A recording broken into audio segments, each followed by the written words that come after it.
पिछले 60 साल में गोवा पे कुछ चंद परिवारों ने कब्जा किया हुआ है। मैं लिस्ट बना रहा था। देयर आर रफली 13 or 14 political families who have a vice-like grip on the politics of Goa. कब्जा किया हुआ उन्हें गोवा के ऊपर। ये पार्टी आई कि वो पार्टी आई, ये 14 फैमिलीज राज करती हैं केवल। पहले इनके दादाजी चुनाव लड़ते थे, फिर इनके पिताजी चुनाव लड़ने लगे, फिर ये खुद चुनाव लड़ने लगे, इनके बेटे चुनाव लड़ने लगे, इनकी बीवी चुनाव लड़ने लगी, इनका भाई चुनाव लड़ने लगा। ये सारे गोवा के लोग क्या पागल हैं? 20 लाख लोग गोवा के अंदर है। क्या चुनाव लड़ने का अधिकार इन्हीं 14 फैमिलीज को है? आप लोगों को चुनाव लड़ने का अधिकार नहीं है? आपके बच्चे चुनाव क्यों नहीं लड़ते? आपकी बीवी चुनाव क्यों नहीं लड़ती? आपका भाई चुनाव क्यों नहीं लड़ता? आपको टिकट क्यों नहीं मिलती? कांग्रेस कभी आपको टिकट नहीं देगी, बीजेपी आपको कभी टिकट नहीं देगी।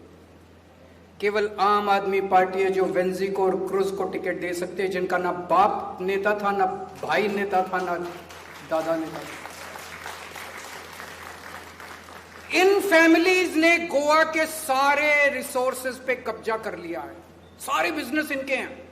माइनिंग का बिजनेस इनका है, इलीगल कंस्ट्रक्शन इनका है, सारे गवर्नमेंट कॉन्ट्रैक्ट्स इनको मिलते हैं, चाहे बीजेपी में हो, चाहे कांग्रेस में हो, चाहे ऑपोजिशन में हो, चाहे रूलिंग में हो, सारे कॉन्ट्रैक्ट्स इनको मिलते हैं। जमीन सारी इनकी है, सारे ठेके इनके हैं, सब कुछ इनका है। मैं आज आपसे पूछना चाहता हूं, गोवा की सरकार के ऊपर किसका कंट्रोल होना चाहिए? गोवा के लोगों का कि इन फैमिलीज का? जोर से बोलिए। गोवा के रिसोर्सेज के ऊपर किसका कंट्रोल होना चाहिए? गोवा के लोगों का कि इन फैमिलीज का? गोवा के रिसोर्सेज आपके लिए इस्तेमाल होने चाहिए। गोवा के नेचुरल रिसोर्सेज, पहाड़, जंगल, सारे नदियां, जितने भी रिसोर्सेज हैं, सारे आपके लिए, आपके बच्चों के लिए स्कूल बनने चाहिए, आपके फैमिली के लिए अस्पताल बनने चाहिए, सड़कें बननी चाहिए, बिजली आनी चाहिए, पानी आना चाहिए, उसके लिए खर्च होना चाहिए। ये सारा लूट लिया इन कुछ फैमिलीज ने, और इनको आप लोगों से कुछ लेना देना नहीं, किस इनको केवल पैसे कमाने हैं। ये चुनाव 2027 का चुनाव is going to be critical. ये चुनाव केवल पॉलिटिकल पार्टी बदलने वाला चुनाव नहीं होगा। एक बार कांग्रेस, एक बार बीजेपी, एक बार कांग्रेस, एक बार बीजेपी।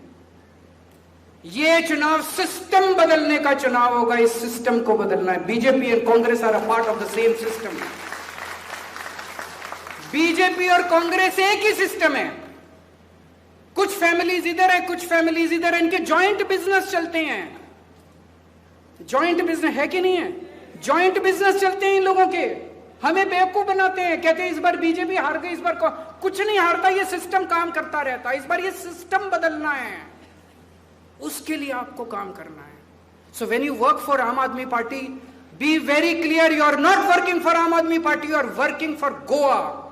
गोवा का सिस्टम बदलने के लिए आप लोग काम कर रहे हैं, आपको काम करना है।